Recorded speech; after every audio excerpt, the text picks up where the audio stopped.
Kitawin mi Apo, kan invite mi Apo, di presensya, kasama po, di Espiritu Santo, kami kadlo kada kami. Yes, Father.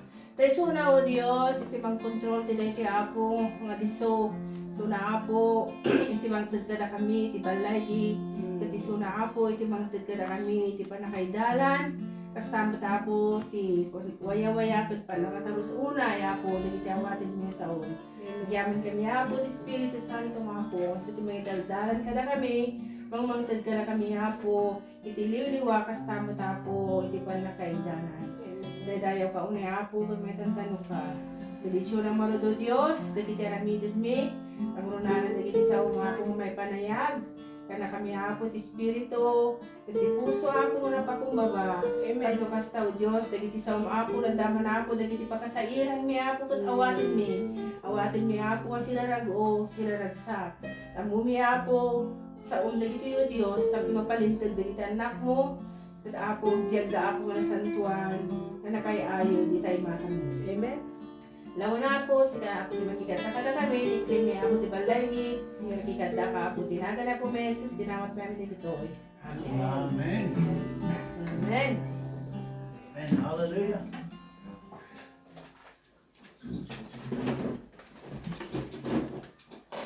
Ay, nakaon ka? Kauun ko.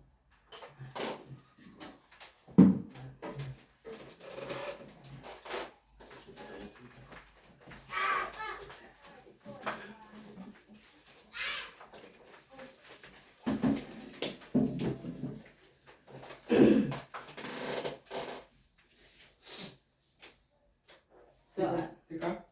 Pagtulong kakan. Tika? Kakan. Ano yung tika niya? Tika niya. talaga ni Talitin natin eh.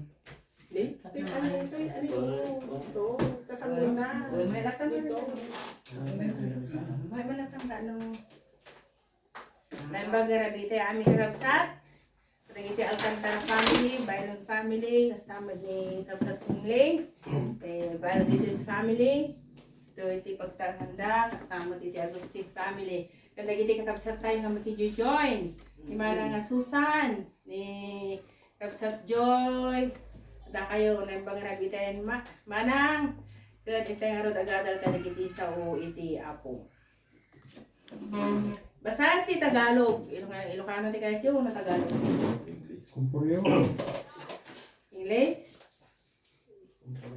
Tagalog na tantano, daging viewers tayo Tagalog. That's part. Okay. Teksto tayo tangarabing kapsat maniputi Acts 9. Sa Tagalog po, ang teksto po na ating babasahin ngayong gabi ay mula po sa Gawa Siyam, chapter 9.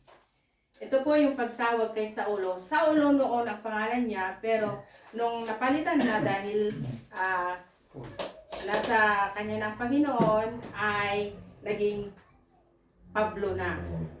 Okay, si Saulo po ito. Samantala, patuloy ang pagsisikap ni Saulo na maipapatay. May papatay. May papatara. Tagalog. May papatay ang mga alagad ng Panginoon. Mapapa. Ipatay mo tayo. Ipatay mo. Isu.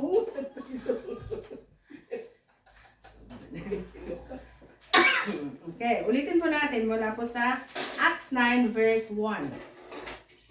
Hanggang sa 25 po tayo. Medyo mahaba-haba po ito pero kukunin ko lang yung mga mahalagang bagay dito kung paano po tayo makakapag-aral nito at may mga lesson po tayong mauunawaan. Okay. Ulitin ko po sa Tagalog po ulit.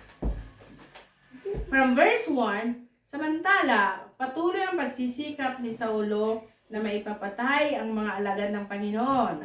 Kaya't lumapit siya sa pinakapunong pari ng mga Hudyo at humingi ng mga sulat para sa mga sinagoga sa Damasco upang madakip niya at madala sa Jerusalem ang sinumang lalaki o babae na matagpuan niya roong kaanib sa daan ng Panginoon. Ibig sabihin yung mga mananampalataya sa ating Panginoong Jesus. Ito yung mga gusto niyang makita dito. Okay. Naglakbay si Saulo papuntang Damasco at nang siya'y malapit na sa lungsod, biglang kumislap sa paligid niya ang isang nakakasilaw na liwanag mula sa langit. Natumba siya sa lupa at narinig niya ang isang tinig na nagsasabi, "Saulo! Saulo! Bakit mo ako inuusig?" "Sino kayo, Panginoon?" tanong niya. "Ako'y si Jesus, ang iyong inuusig." Tugon ng tinig sa kanya, "Tumayo ka't pumasok sa lungsod at do'y sasabihin sa iyo kung ano ang dapat mong gawin." So verse 7, natigilan ang mga kasama ni Saulo nang marinig nila ang tinig. May mga kasama siya. Ang tinig, ngunit wala naman silang nakitang nagsasalita. Tumayo si Saulo at nang dumilat, hindi na siya makakita. Okay, nabulag na siya. Okay? Kaya siya'y inakay ng mga kasama niya hanggang Damasco. Di ba? Malayo pa yon. Okay. Hindi siya nakakita sa loob ng 3 araw. Hindi rin siya kumain ni uminom. Siguro depressed siya. Bakit nangyari sa kanya yon? Sa Damasco naman ay may isang alagad na ang pangalan ay Ananias.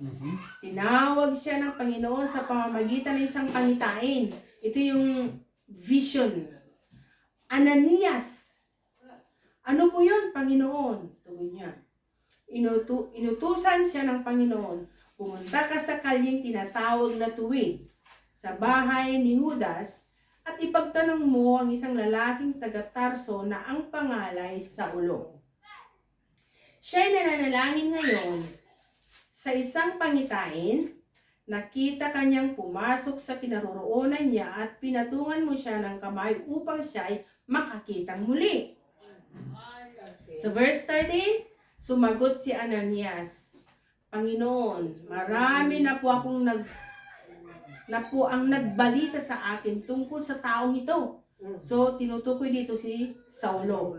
"At tungkol sa mga kasamaang ginawa niya sa inyong mga hinirang sa Jerusalem. At naparito siya sa Damasco. Taglay ang kapangyarihang galing sa mga punong pari ng mga Hudyo upang dakpin ang lahat ng tumatawag sa iyong pangalan." Ito na. So, ngunit, sinabi sa kanya ng Panginoon, ito yung sabi ng Panginoon kay Ananias, "Pumunta ka roon, sapagkat pinili ko siya upang ipangaral ang aking pangalan sa mga Hintel." Ito yung mga Gentiles noon na hindi naniniwala sa ating Panginoon. Ibig sabihin, they are unbelievers. Okay? Sa mga hari, okay, pangaral, ito yung pinili ng Panginoon na ipangaral ang magandang balita mula sa mga Hintel, sa mga hari, at sa mga anak ng Israel. Ipapaunawa ko sa kanya ang lahat ng dapat niyang tiisin alang-alang sa akin. Okay, 17. So, tiisin po natin. Medyo malapit na po tayo.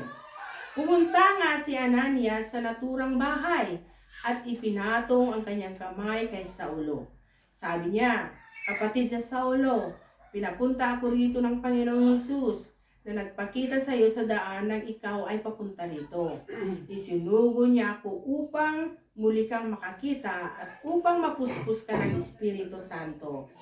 Noon day, may nalaglag na tila mga kaliskis mula sa mga mata ni Saulo at nakakita na siyang muli. Tumayo siya at nagpabautismo. Kumain siya at nagbalik ang kanyang lakas. Kasi 3 araw na nabulag siya, 3 araw din na hindi siya kumain, ni hindi uminom. Siyempre, nanghina rin siya. Okay. 20. Nangaral na si Saulo sa Damasco. Si Saulo ilang araw na kasama ng mga alagad sa Damasco. Pumasok siya sa mga sinagoga at nangaral na si Jesus ang anak ng Diyos. Nagtakang lahat yung mga nakarinig sa kanya. Hindi ba siya yung dating umuusig sa mga sumasamba kay Jesus sa Jerusalem? Yung tanong nila.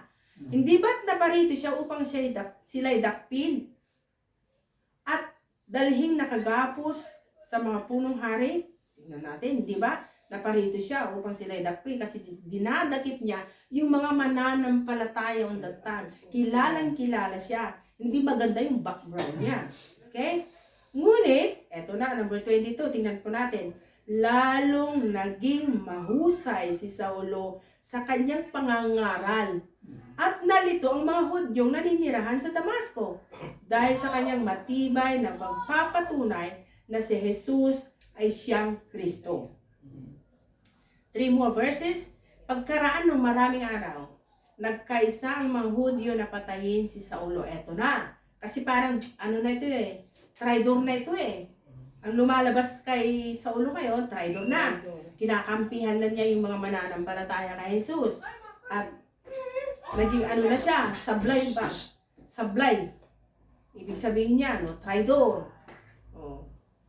Araw at gabi ay inaabangan nila si Saulo sa mga pintuang bayan para patayin.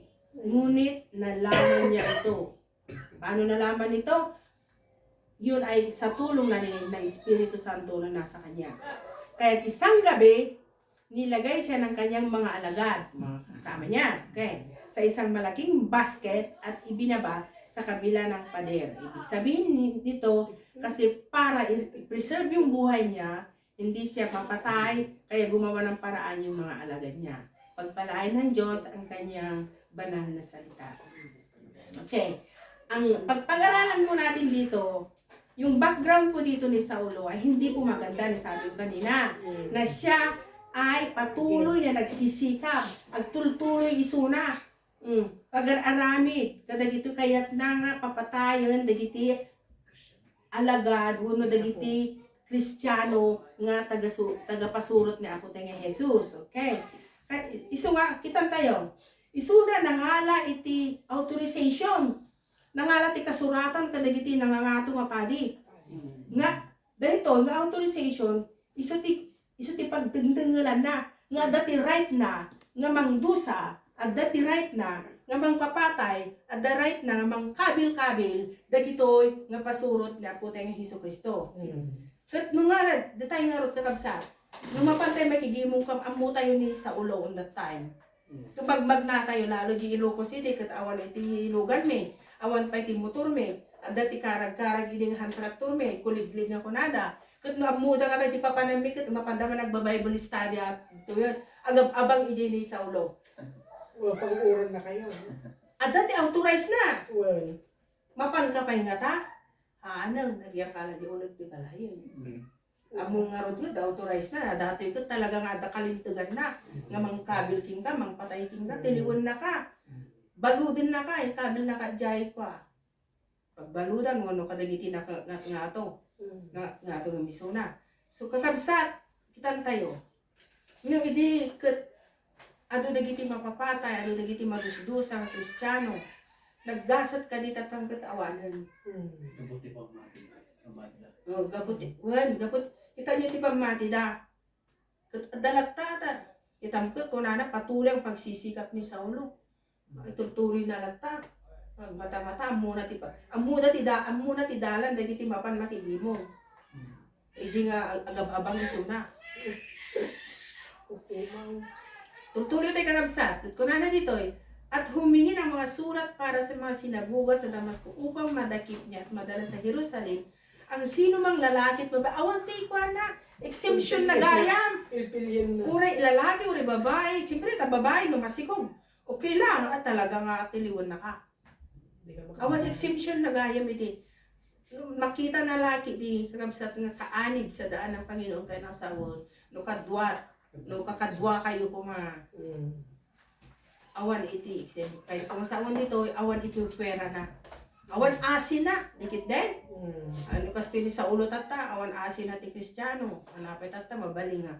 Ada dagiti mangidadanis kay kuana, ada pa dagiti mangikarkararag siguro nga matay ko man. So kumati mo na matayon, baka kung kuna tayo.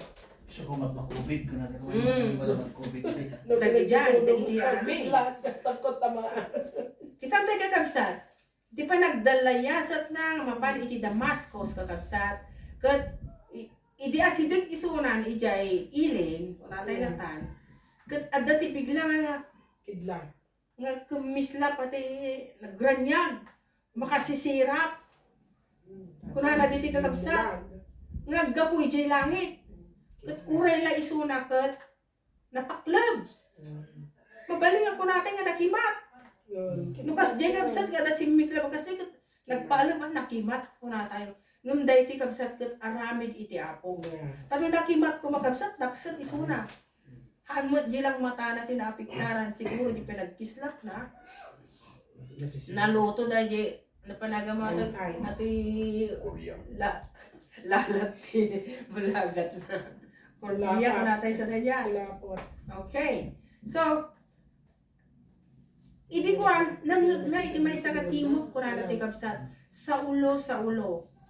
Bakit mo ako inuusig? At dapat lang sa parang nakakabsat nga, sino ka apo? Kuna naman, dapat natin sino ka apo? Kuna naman. Dapat lang pa nagbutong na, nagkintayag pa ilaan. Uray na tayo magkakabsat, di mitkit din. Nga, no dalang pangkalata balayta ko, nagtuktok ka, di balayta. Apo! Sino kayo apo? Kuna naman. Apo. Sino kayo apo? May kami ko magpasyara po. Agore kaya po, namanindiyak sila. Kaslakas tinga tamot, nakigto din, sino kayo apo? Kuna nagtol kakabsa. Siyak ni Jesus. Kuna nagtol. Siyak tayo, idadadanis mo. Tumakder ka, kuna na. Ituloy mo ti magnaing gana, jay, pagilian. Tadi jay, kuna na kabsat. Doon sasabihin ko sa'yo kung anong dapat mong gawin. Dati la una yun to. Tumakder ka, ituloy mo ti magna, kuna na ta. Ijay, kasarita kanto. Kuna dyan. Kasarita kanto. Ibagak ti aramido ni Jay. Anati ko na nati kabsat. Natigilan ang mga kasama ni Saulo nang marinig nilang tinig. Ngunit wala naman silang nakita ng nagsasalita. Dito'y kakabsat. Makita tayo. Nung matandaan niyo dinyada ni Brother Alwin. Ang kuna na dito nga ni Bartimeus idinangag na ni Apo Jesus na nakagidisa yung usong hata ni Jesus na anak ni David agas na ito aramid ti mirakulo aramid ti datatlag nangag na bulag isuna ni Bartimeus di pa niyadan mo di brother bulag isuna gapujitimo isu nga amuyo iti Espiritu Santo santay makit kita ng kaadwan dito yung versikulo ti Biblia the voice of the Holy Spirit the sweet voice of the Holy Spirit the voice of God iti bautisaran ni John the Baptist ni Apo Jesus imay idakkel na timog agapu ti langit kunana di jay this is my son whom I am very pleased timog kabsat dito'y timog nagtimog ni Apo Jesus kinkwana saan da nga makita. Dito nga makita nga kapsat nga adda kinkwana ti Espiritu Santo. Tangarod, Espiritu Santo ket isu ti may katlo nga katauhan iti Trinity. Okay. So di nagtimog isu na tanong pakita ti ni Apo Jesus diat adda nga kasano pagpakita nga tata bulag nutan. Isu nga di timog Espiritu Santo iti nagtimog kinkwana babaen kini Apo Jesus nga kunana dito tumakder ka iso nagsardeng dapay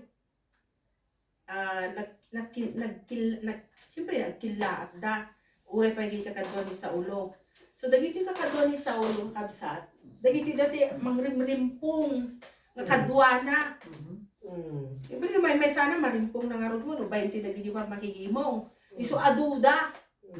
Tanang nagdapay nga mismo, iti timok ni Apo Jesus on time. Ako na dito'y kakabsat, wala silang makitang nagsasalita. Tumayo si Saulo at nang dumilat, hindi na siya makakita. Kaya siya inakay ng mga kasama niya hanggang Damasco. Okay. So manipod yan da, Tarso nga na dito yung sa Tarsis iti Damascus. Ada yung nga iti Damascus na amutay kada dito yung tiyem-tiyem pong kakabsat. Iti Syria, the capital of Syria is Damascus. No ti ayanda kada dita Tarsis. Nato ti banda Tarsis, banda Greece ana. So idita ayanda, adayo pa ti papanan na. Itong bayo. So adayo pa ti papanan na. Inakaidan ka sa tamadi makakita. Manipo J. Damasco. Ne?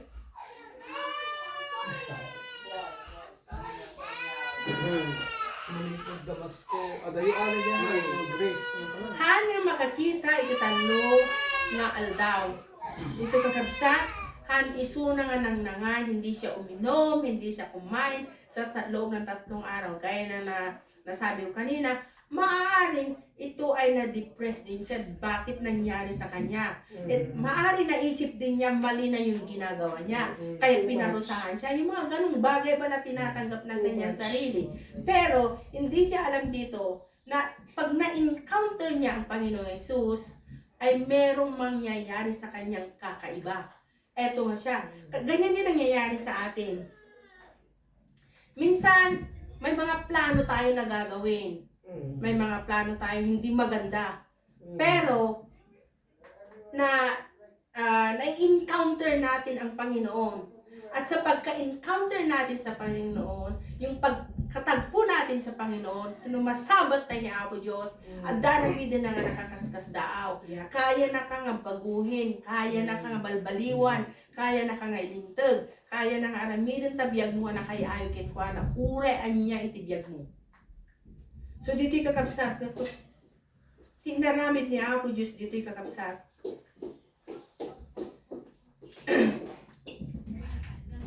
Naisuna, tinawag siya ng Panginoon sa pamamagitan ng pangitay. Ito na si Ananias. Nagsinabi sa Damasco naman may isang alagad ng pangalay Ananias. Okay. So tinawag siya ng Panginoon sa pamamagitan ng isang pangitay. Ananias, pangitayin yung vision o kaya yung isang panaginip. Ano po yun, Panginoon? Tugon niya. So inutusan siya ng Panginoon, ito yung sinasabi natin kanina, na pumunta ka sa kanyang tinatawag na tuwid sa bahay ni Judas at ipagtanong mo isang lalaking taga-Tarso. Ito na yung binabanggit dito, si Saul. Na ang pangalan ay Saul. Saulo. Okay. Siya ay nanalangin sa iyo. Ngayon, ibig sabihin, na sa isang pangitayin, nakita niya pumasok sa kinaroroonan niya at pinatungan mo siya ng kamay upang siya makakita muli. Ginawa nga ito ni Ananias sa kanya. Kasi sa panaginip niya, napanaginipan niya ito. So ginawa din niya. Dahil siya ay alagad ng Diyos, isa siyang may takot sa Diyos, isa siyang dedicated sa Diyos, o kaya isa siyang napili na may takot sa Diyos, kaya sinunod niya yun. Ginawa yun. At yun nga ang nangyari sa kanya. Pero, meron pang ibig sabihin, may rason din si Ananias dito eh. Kilala niya si Saulo eh. Na siya nang uusig, nagmapatay ng mga tao. Okay. Nananakit siya ng mga tao. Kaya sabi niya, Panginoon, marami na po ang nagbalita sa akin tungkol sa taong ito. At tungkol sa mga kasamaang ginagawa niya sa inyong mga hinirang sa Jerusalem. Kayo din. Pag sinabi niya, Brother Alvaro, sa panaginip ni Brother Alvaro, tapos sabi niya, puntahan mo sa lungsod na ito, sa bahay na ito, si ganito, si Brother Alwin, halimbawa si Brother Alwin, si Saulo, at ipatong mo yung mga kamay, ipag-pray mo siya. Ha? Pero kilala mo siya. Namamatay ng tao, nananakit ng tao, inuusig, agiruruban, agidadadanas. Tapos, baban ka dyan, siyempre, irasunan tabagbagim. Okay. Baka madamdaman, si Kati, nirimpong na di dyan. Mamaya, ikaw yung ginapos doon. Ikaw yung yun yung mga negative na nasa isip mo ngayon. Kasi si Ananias, sinabi niya ito. At naparito siya sa Damasco. At nandito siya ngayon. Nandito sa London. Okay? Taglay ng kapangyarihan galing sa mga punong kari ng mga Hudyo. Halimbawa sana kung gano'n, taglay niya yung ano, halimbawa si Putin. Taglay niya yung authority na galing, yung sulat, yun ang nagpapatunay na kaya niyang pumatay ng tao, wala siyang kinatatakutan. Kasi ang mga kakampi niya, yung mga matataas. Yeah. Ikaw din, pagkakampi mo yung pinakamataas na diktador, mataas na murderer, mataas na killer, Yeah. si Hitler. Patay kayo.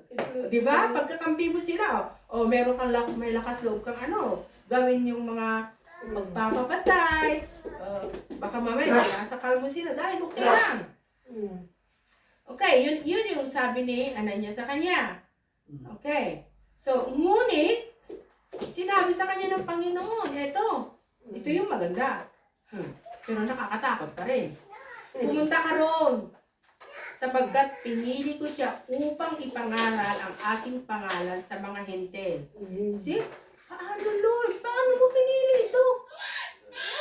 Ilan nang napatay nito? Okay.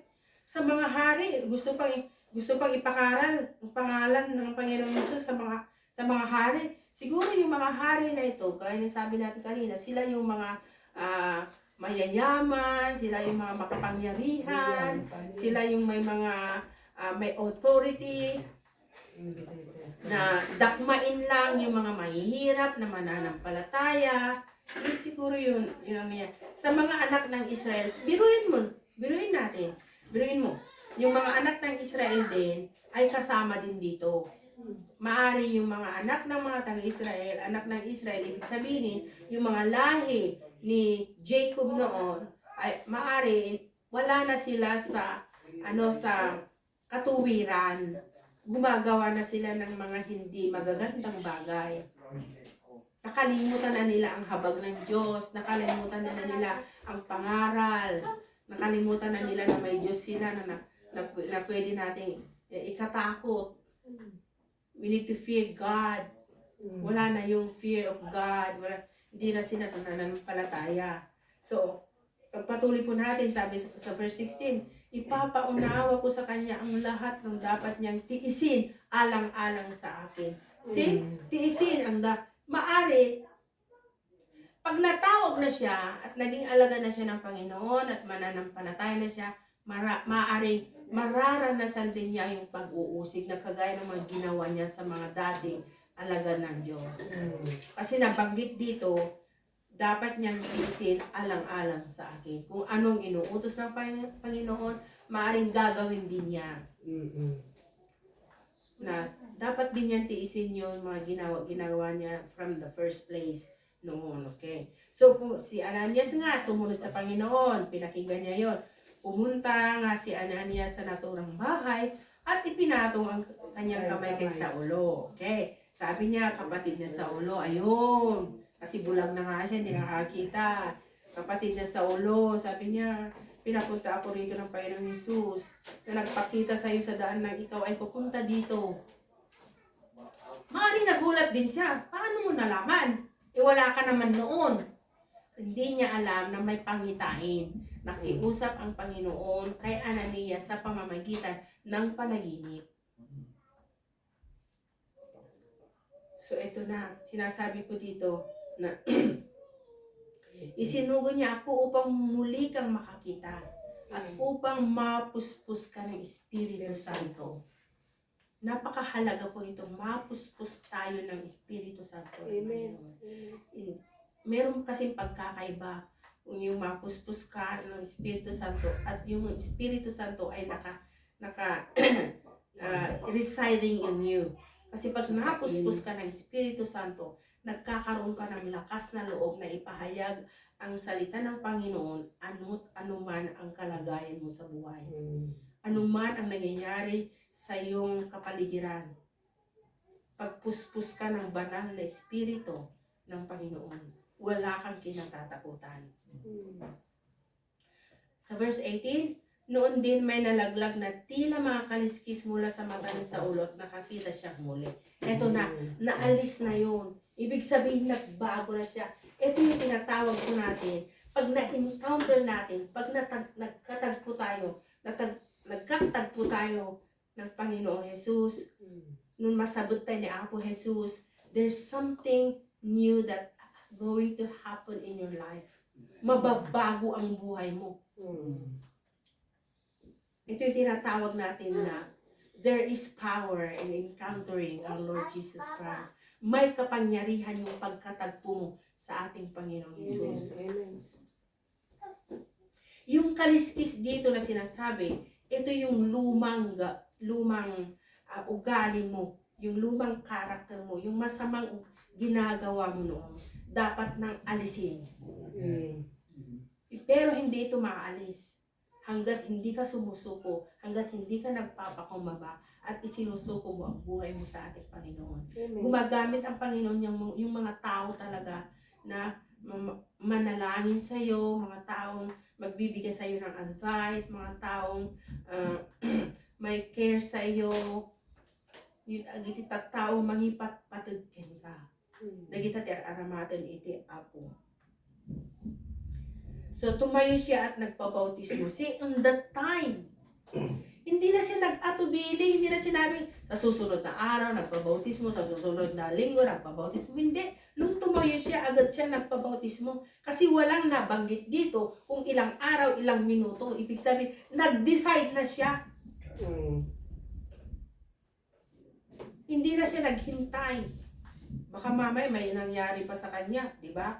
Hindi niya sinuko yung buhay niya. Kaya, the moment na tanggapin natin ang ating Panginoong Jesus, gawin na natin yung mga nararapat na gawin. Huwag na nating ipag-atubili pa, huwag na nating i-postpone.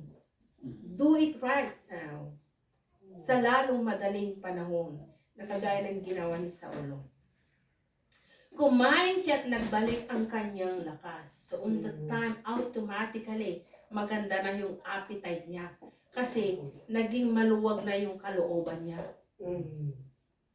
There is joy now. Wala na, nakalimutan na niya yung mga ginawa niya from the past. Yung mga taong sinaktan niya, mga ginagapos niya, mga inuusig niya. Naging bago na ang buhay niya. At dito si Saulo, ilang araw nakasama ang mga alagad sa Damasco. Ito na. Pati yung mga kasama na niya, naging ano na sila, di ba? Ilang araw, sa Saulo, ilang araw nakasama ang mga alagad sa Damasco. Pumasok siya sa mga sinagoga at nangaral na si Jesus ay anak ng Diyos. Ito na, automatically na. Oh, eto na si Saulo na nag-uusig, mangidadadanas, mangiruruman, magpapatay. Nagtaka ang lahat ang nakarinig sa kanya. O, poor, sino ba naman hindi magtataka? Hindi ba siya yung dati umuusig sa mga sumasamba kay Jesus sa Jerusalem? Di ba napanito siya upang sinidakti? Baka dahil man, umay na tayo man ko, umay na tayo man tiliwanan, kunana. Baka may datalaan. At dalhin nakagapos ang sa mga punong pare. Dinadala yung mga mananampalataya sa mga punong pare.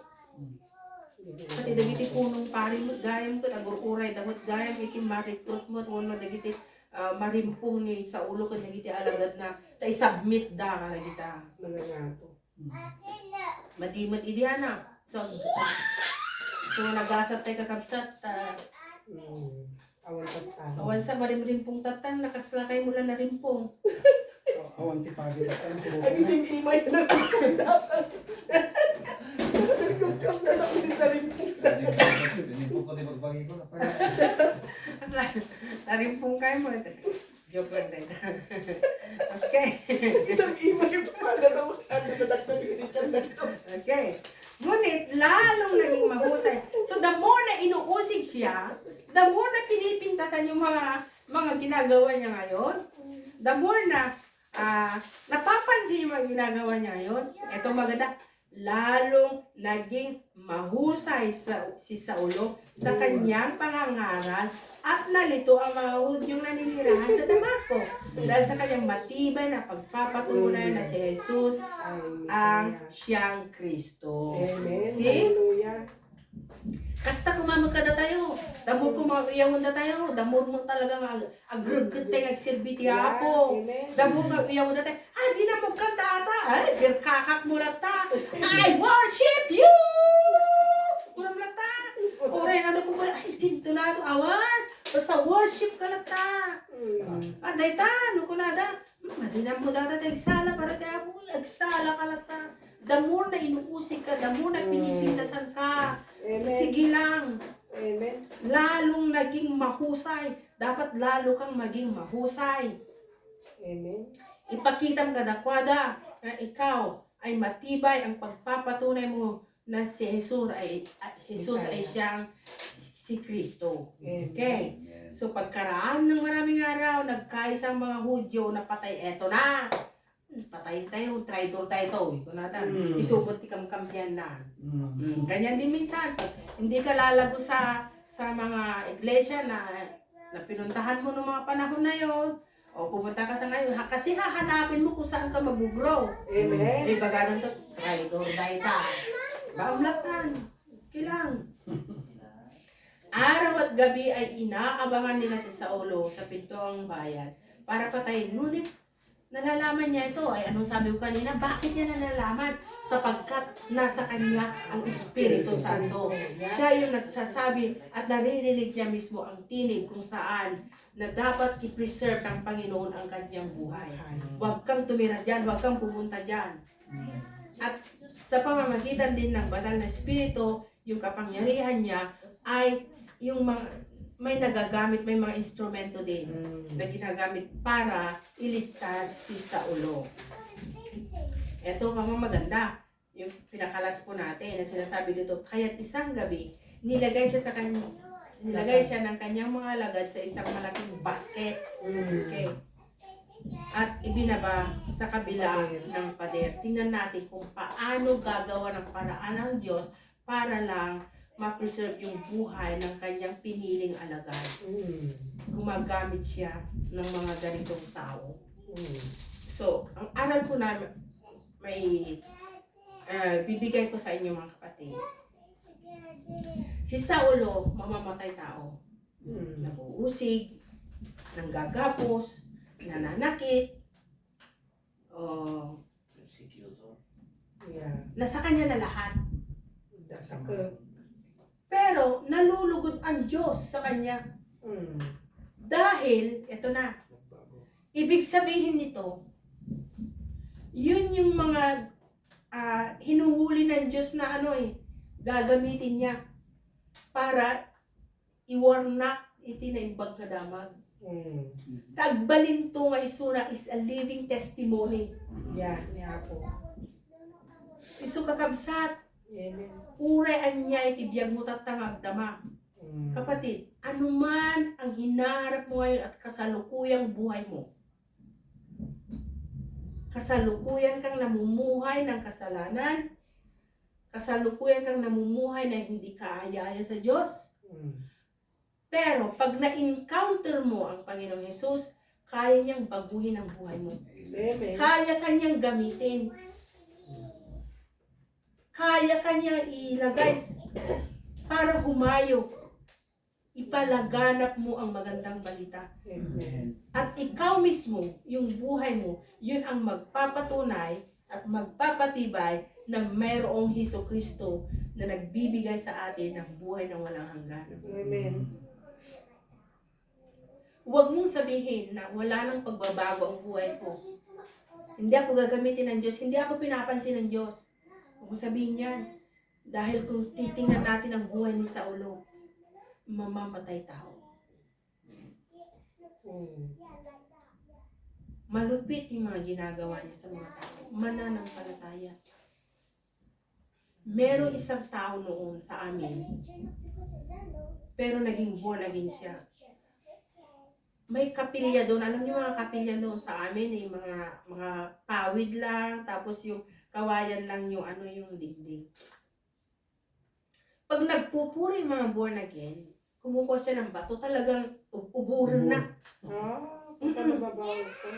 Uburan na amunan oras iti pinagigimo. Alam niya yung oras, yung talaga yung oras na ng pagsisimba. Kumukuha siya ng bato, talagang binabato niya yung yung mismo kapilya. Alam mo, isang araw, hinuri siya ng Panginoon. Nung nauna silang ikinasal, January 1988, kami ikinasal ni Brother Alwin. January 6. Sila, January, hindi ako magkamali kasi parang araw lang yung namin, yung pagitan namin. Umattend kami ng nila, yung ceremony ng kasal nila. Yung gabi lang yun pero hindi kinaumagahan. Gabi lang yun. Ang ganda. Ang ganda talaga. Pero yun yung naging testimony niya. Isa akong mang-uusig noon. At binabato ko mismo itong kapilyang ito. Hindi mo nagkasama. Doon sila kinasal. So, tingnan natin, di ba? Now, yun yung naging testimony niya every time. Na isa siyang mang-uusig. Pero pagdating ng araw, hinuri siya ng Panginoon, nabago ang buhay niya. Ngayon, naglilingkod siya sa Panginoon. Amen. Diba? So, ganyan din tayo mga kapatid. So, there is power when you encounter our Lord Jesus Christ. That God will be able to change your life. He will change your life into a better one, and you will serve Him faithfully. Amen. Magsaserve ka sa Kanya. Amen? Amen. So, mga kapatid, so, kayo man, huwag na natin tinan yung mga nakaraan natin. Tinan natin na encounter na natin ang Panginoon Jesus at handa na tayo kung ano man yung mga pag-uusig. Handa na tayo kasi ipagpatibay natin. Tayo may katibayan na rin na ang Panginoong Jesus ay siya yung source ng buhay natin. Amen? So, yun lang po. At kung meron po kayong maidagdag, o meron kayong i-share, di ba? So, yeah.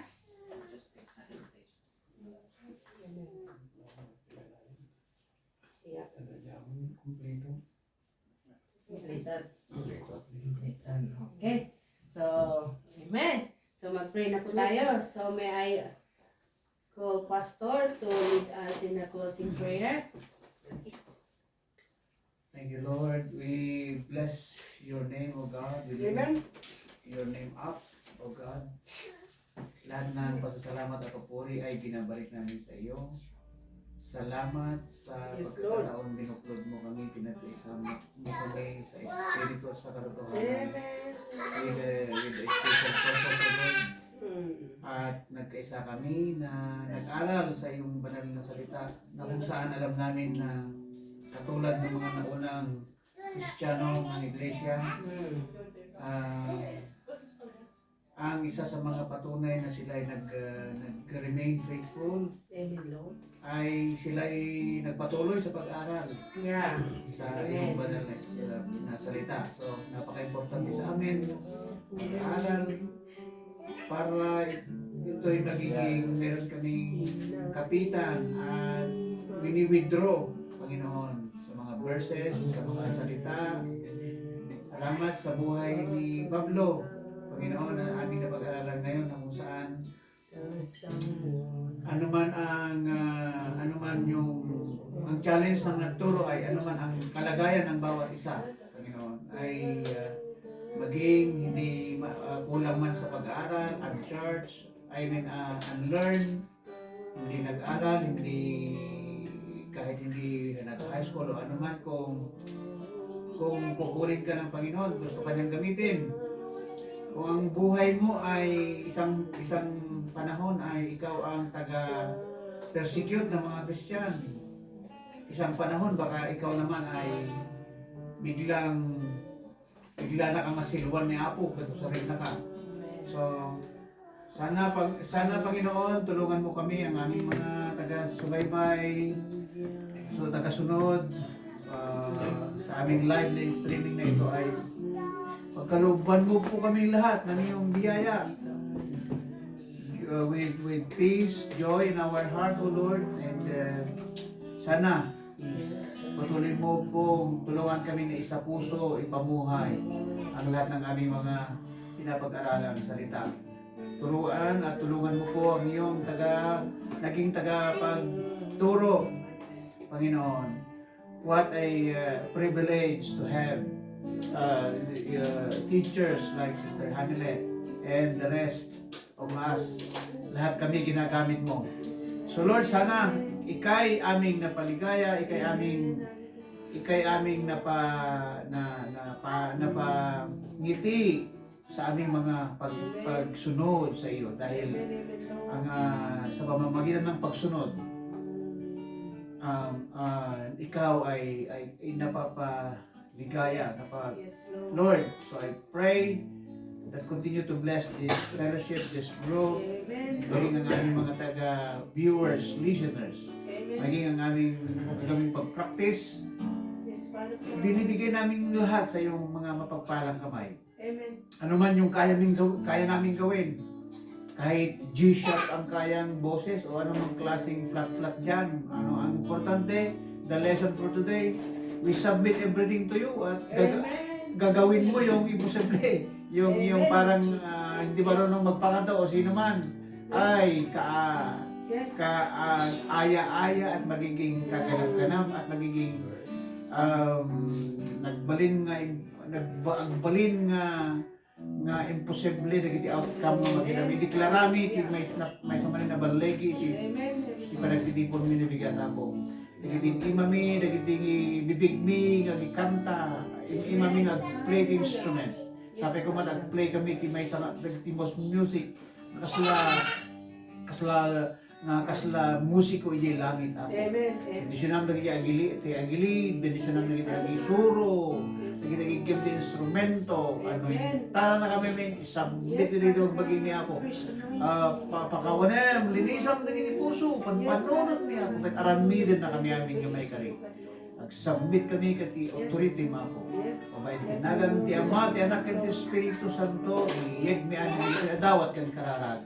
Amen ken amen. Amen. Thank you Lord.